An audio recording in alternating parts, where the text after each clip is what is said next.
നമ്മുടെ SSLC Christmas എക്സാമിന് നമുക്ക് 5 ചാപ്റ്റേഴ്സ് ആണ് പഠിക്കാനുള്ളത്. ഇമ്മ്യൂണിറ്റി ആൻഡ് ഹെൽത്ത് കെയർ, ആരോഗ്യം അതുപോലെ തന്നെ പ്രതിരോധത്തെ കുറിച്ച് നമ്മൾ പഠിക്കുന്ന ചാപ്റ്റർ വരെ നമുക്ക് ക്രിസ്മസ് എക്സാമിനുണ്ട്. അതിൽ ഹെറിഡിറ്ററി ഡിസീസ്, പാരമ്പര്യ രോഗങ്ങൾ വരെയാണ് നമുക്ക് പഠിക്കാനുള്ളത്.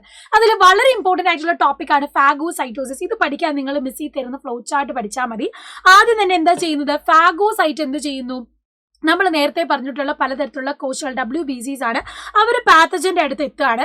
ഈ സെൽ എന്ത് ചെയ്യുന്നു, എന്നിട്ട് ഈ രോഗാണുക്കളെ ജേംസിനെ എൻഗൾഫ് ചെയ്യുന്നു. അങ്ങനെ വിഴുങ്ങി ഇവരെന്ത് ചെയ്യുകയാണ്, ഫാഗോസോമ രൂപപ്പെടുകയാണ്.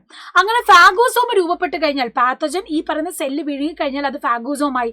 ഫാഗോസോമ കഴിഞ്ഞു കഴിഞ്ഞാൽ ഫാഗോസോമിലേക്ക് പിന്നെ സെല്ലിന്റെ ഉള്ളിലുള്ള ലൈസോസോം വന്ന് കൂടിച്ചേരും. അങ്ങനെ ലൈസോസോമം കൂടി കൂടിച്ചേരുമ്പോൾ ഉണ്ടാവുന്നതാണ് ഫാഗോ ലൈസോസോം എന്ന് പറയുന്നത്. അങ്ങനെ ഫാഗോ ലൈസോസോം ആയി കഴിഞ്ഞാൽ അതിലുള്ള എൻസൈം വെച്ചിട്ട് ഇവരെല്ലാം കംപ്ലീറ്റ് ഡിസ്ട്രോയ് ചെയ്യും. അതെല്ലാം കഴിഞ്ഞ് വേസ്റ്റ് ആയിട്ടുള്ള റെമനൻസിനെ സെൽ എന്ത് ചെയ്യുന്നു, പുറത്തോട്ട് കളയുന്നുമുണ്ട്. ഇതാണ് നമ്മുടെ ഫാഗോസൈറ്റോസിസ് എന്ന് പറയുന്നത്. ഇത്രയും പഠിച്ചാൽ ഫാഗോസൈറ്റോസിസ് സിമ്പിൾ ആയിട്ട് നമുക്ക് കിട്ടും.